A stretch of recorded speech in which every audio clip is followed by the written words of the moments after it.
Hello everyone welcome to Aryan engineer academy. So topper stock रे आज आम सहित अच्छा संतोष जेना जार वाटर रिसोर्स रैंक अच्छी 21। सो तांकोटू स्ट्रैटेजी तांकर सक्सेस स्टोरी तांकर कौन डिफिकल्टी थिला फेल्युअर थिला केमिति से टैकल करथिले तांकोटू पचारि बुझिबा जोटा कि हमर अपकमिंग जो वैकेंसी 933 वैकेंसी जो एस्पिरेंट्स माने अछंती जीरो रो स्टार्ट करिया चाहछंती तांको पई बहुत ही हेल्पफुल हबो। सो वेलकम करिबा।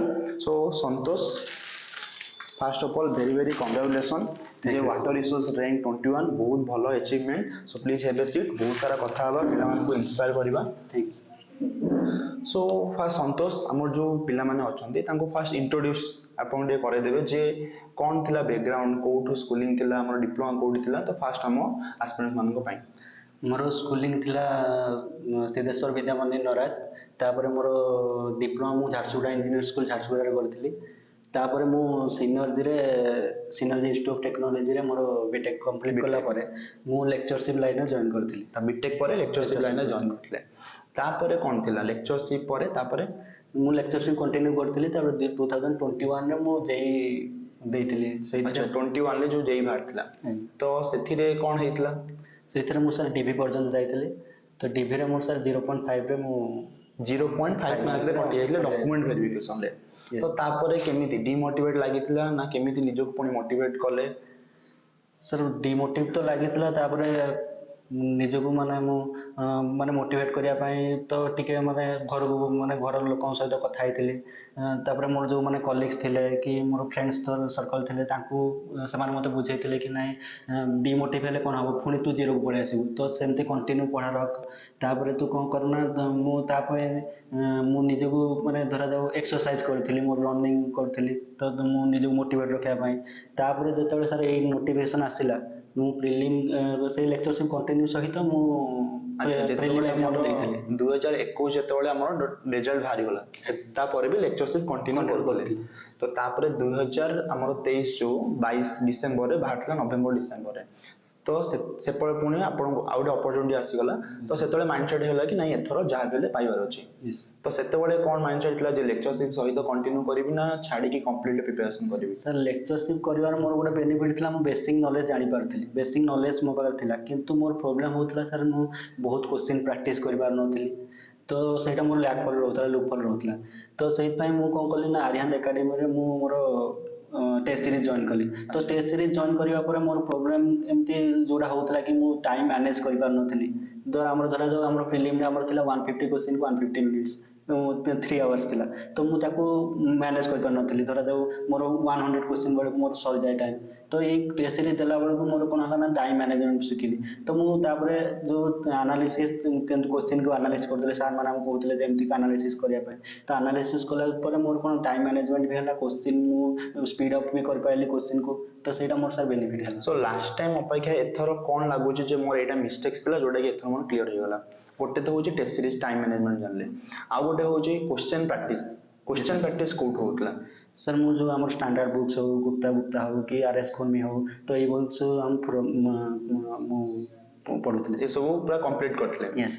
सो दिन को केते घंटा देई होतला जदी प्रिपरेशन रिलेटेड देखिबा सर मु तो सेमती नाही मु किंतु सर एमती रखथली जे धरा जा मोर एति जिंस सारिवार अछि माने 100 क्वेश्चन सारिवार अछि धरा जा मु नइतली तो 100 क्वेश्चन सारि पला परे मु जाउतली खाया पई कि ए टाइप रो रखथली। अच्छा टारगेट रखथली मु तो तापरे कोन होतली ना हमर सर गोटे मो फ्रेंड सर्कल सर गोटे भलो थिला जो माने कि मोर धरा जा कुछ डाउट होतला तो हम भितर गोटे डिस्कशन होतला तो जो हम डिस्कशन भितर धरा जा से किछ जानिसन तो मु शेयर करथले कि मु किछ जानि शेयर करथले तो सेटा हम बेनिफिट बहुत होतला।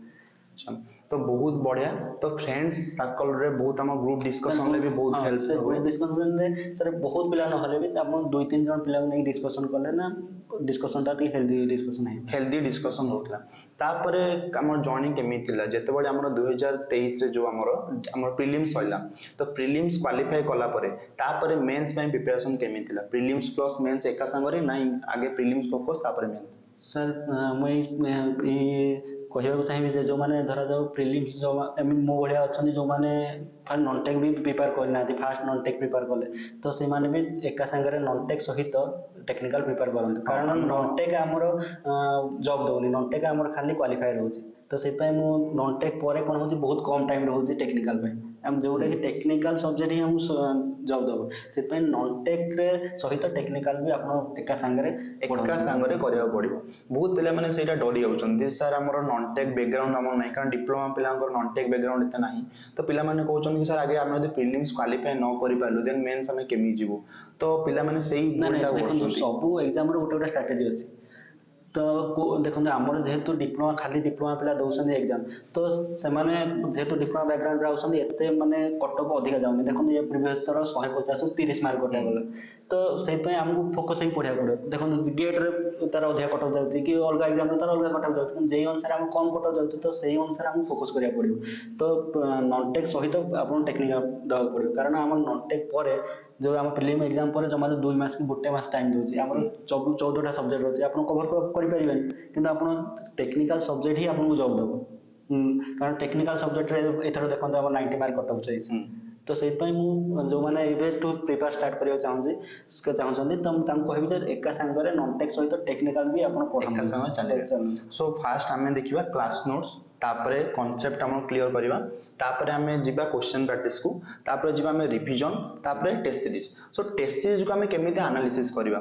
ତ ଯେତେବେଳେ ତମେ ଯେତେବେଳେ ପ୍ରିପାରେସନ୍ କରୁଥିଲ ସେତେବେଳେ ଟେଷ୍ଟ ସିରିଜର କେମିତି ଆନାଲିସିସ୍ କରୁଥିଲ? ସାର୍ ମୁଁ ଫାଷ୍ଟ କ'ଣ କରୁଥିଲି, ଯେଉଁ ଟେଷ୍ଟ ସିରିଜରେ ଯେଉଁଗୁଡ଼ା ମୋର ମିଷ୍ଟେକ୍ ହେଉଥିଲା ତାକୁ ମୁଁ ନୋଟ୍ କରୁଥିଲି।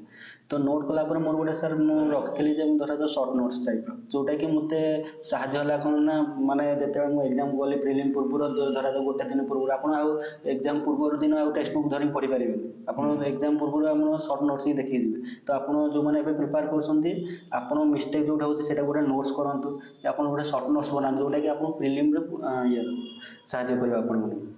ସୋ ଫାଷ୍ଟ ଆମେ ଯଦି ଦେଖିବା ଟେଷ୍ଟ ସିରିଜ ଆମକୁ ସିରିୟସଲି ଦେବାକୁ ପଡ଼ିବ, ବହୁତ ବହୁତ ହେଲ୍ପଫୁଲ୍। ମକ୍ ବହୁତ ଦିଅନ୍ତୁ, ତାକୁ ଆନାଲିସିସ୍ କରନ୍ତୁ। ଖାଲି ମକ୍ ଦେଲେ ହେବନି, ମକ୍ ଆନାଲିସିସ୍ କରନ୍ତୁ। ମୁଁ ଯେତେ ଥର ଏକ୍ଜାମ୍ ଦେବାକୁ ଆସିଛି, ଯଦି 3 ଘଣ୍ଟା ଏକ୍ଜାମ୍ ଥିବ ପୁରା 3 ଘଣ୍ଟା ଯାକ ଏକ୍ଜାମ୍ ଦେବି। ମୁଁ ସେଇଟାକୁ ଭାବେ ଯେ ସେଇଟା ହିଁ ମୋର ମେନ୍ ଏକ୍ଜାମ୍। ତ ମୁଁ ଯେଉଁମାନେ ଏକ୍ଜାମ୍ ଦେଉଛନ୍ତି ତାଙ୍କୁ ମୁଁ ଏଇଆ କହିବାକୁ ଚାହୁଁଛି ଯେ ଯେଉଁଟା ବି ମକ୍ ଦେଉଛନ୍ତି ପୁରା ମେନ୍ ଏକ୍ଜାମ୍ ଭଳି ଦିଅନ୍ତୁ।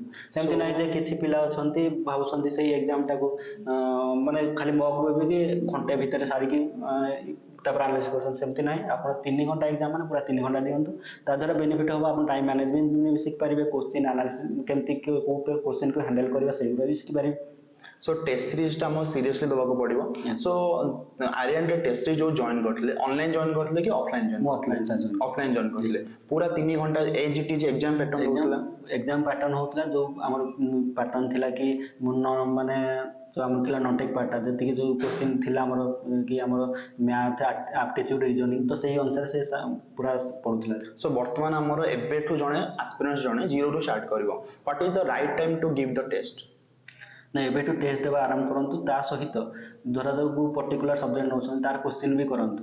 ଧରାଯାଉ ମୁଁ ଆମର ଆରିହାନ୍ତରେ ବି ଏମିତି ହେଉଛି, ଧରାଯାଉ ପର୍ଟିକୁଲାର ବେସ୍ ସବଜେକ୍ଟ ଅନୁସାରେ ବି ଟେଷ୍ଟ ଦିଆହେଉଛି। ସବଜେକ୍ଟିଭ ଟେଷ୍ଟ ସବଜେକ୍ଟ ବି ଦେଉଛନ୍ତି। ଧରାଯାଉ ସର୍ଭେର ହେଲା ଟେଷ୍ଟ, ତ ସର୍ଭେରୁ ଆପଣ ସର୍ଭେ ଗୋଟେ ସବଜେକ୍ଟ ପଢ଼ିଲେ, ସର୍ଭେରେ ଆସିକି ଟେଷ୍ଟ ଦେଲେ, ତ ଆପଣ ବେନିଫିଟ୍ ପାଇପାରିବେ। ଆପଣ ଏକା ସାଙ୍ଗରେ କ'ଣ ହେଲା ପଢ଼ା ଚାଲିଛ, ମୁଁ କେଉଁ କୋଶ୍ଚିନ୍ କରୁଛି ତ ମୁଁ ସେଇ କୋଶ୍ଚିନ୍ ଏକ୍ଜାମ୍ରେ ପାଉଛି କି ନାହିଁ, ତ ଆପଣ ବେନିଫିଟ୍ ବି ପାଇପାରିବେ। ମୁଁ ଏଇ କୋଶ୍ଚିନ୍ ଲଗେଇଲେ ଏଇ କୋଶ୍ଚିନ୍ ହେଉନି, ତ ଏଇଟାକୁ ଆନାଲିସିସ୍ ବି କରିପାରିବେ।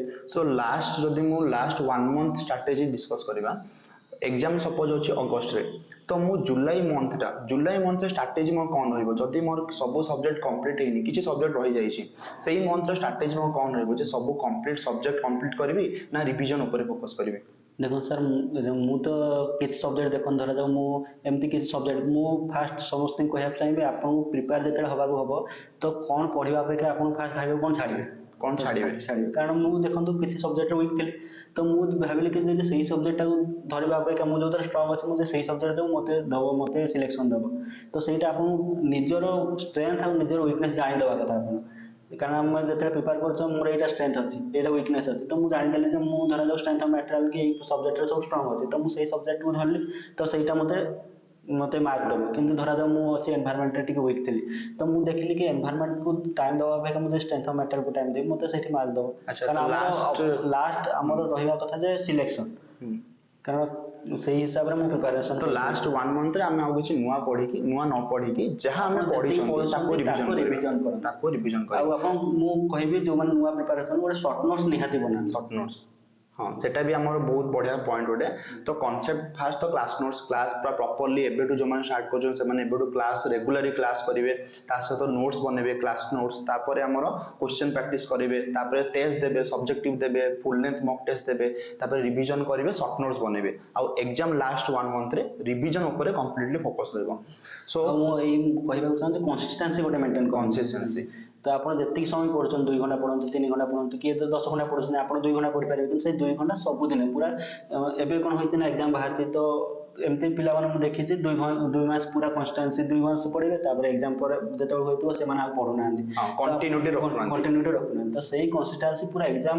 ଯୋଉ ପର୍ଯ୍ୟନ୍ତ ସରୁନି ସେଇ ଏକ୍ଜାମ କନସିଷ୍ଟାନ୍ସି ଆପଣ ରଖନ୍ତୁ ତ ଆପଣ ସକ୍ସେସ୍ ନିହାତି ପାଇବେ ଦେଖନ୍ତୁ ଏଇ ବେସିସରେ ଧରାଯାଉ ମୋର ଯୋଉ ଆମର ଓଡ଼ିଶା ଯେଇ ହଉଛି ତ ସେଇ ବେସିସରେ ଏନ୍ଏଚପିସି ବି ଏକ୍ଜାମ କରୁଛି ତ ସେମ୍ ପାଟର୍ନ କରୁଛି ତ ତ ଆମେ ସେଇ ଓଏସଏସସି ଯେ ପାଇଁ ପ୍ରିପେୟାର କରିକି ଏନ୍ଏଚପିସି ହଉ ଆରଆରବି ଯେଇ ହଉ ତ ତା କନସେପ୍ଟ କ୍ଲିୟର ହେଲା ମାନେ ତାପରେ ଆମେ ଯେ କୌଣସି ଯେଇ ଏକ୍ଜାମ ତାପରେ ଯିବା କାରଣ ଆମର ଗୋଟେ ଭଲ ହେଲା ଏଇଟା ଓଏସଏସସି ନନଟେକ୍ ଆଡ୍ କଲାରୁ ଆମର ଗୋଟେ ବେନିଫିଟ୍ ହେଲା ଆମେ ଆରଆରବି ଯେଇ ପାଇଁ ଏକା ସାଙ୍ଗରେ ସାଇମଲ୍ଟେନିୟସଲି ପ୍ରିପେୟାର ହେଇପାରୁଛେ ଏନ୍ଏଚପିସି ଯେଇ ପାଇଁ ହେଇପାରୁଛେ ତ ଆମେ ଗୋଟାଏ ମାନେ ପାଇଁ ପ୍ରିପେୟାର ହେଇକି ଆମେ 3-4ଟା ଏକ୍ଜାମ ବି କ୍ରାକ୍ କରିପାରିବା ସେଇଟା ଗୋଟେ ବେନିଫିଟ୍ ବହୁତ ବଢିଆ ପଏଣ୍ଟ ଏଟା so Santosh this is your first government job ନା ଆଗରୁ କିଛି ଥିଲା सर ମୁଁ ଏଇଥର ଏନ୍ଏଚପିସି ଯେଇ ରେ ବି ମୋର ଏଥର ଏନ୍ଏଚପିସି ବି ହେଇଛି ସୋ ବହୁତ ହି ବଢିଆ ମାନେ ଏନ୍ଏଚପିସି ବି ହେଇଛି ତା ସହିତ ଓଏସଏସସି ଯେଇ ବି ହେଇଛି ତ କୋଉଟା ଜଏନ୍ କରିବେ सर ମୁଁ ଓଏସଏସସି ଯେଇ ଯେଇ ଏନ୍ଏଚପିସି सर ଦାର୍ଜିଲିଂ ପୋଷ୍ଟିଂ ଆସିଛି ତ ସେଇପାଇଁ ଆଚ୍ଛା ଯେହେତୁ ଓଡ଼ିଶା ଯେଇ ବହୁତ ଭଲ ଜବ୍ ତାପରେ ଓଡ଼ିଶା ରହିକି ତ ଓଡ଼ିଶା ଯେଇ ହିଁ ଜଏନ୍ କରିବା ଆଉ ୱାଟର ରିସୋର୍ସ ର୍ୟାଙ୍କ 21 ବହୁତ ହି ଭଲ ପ୍ରିପେୟାର ଦେବେ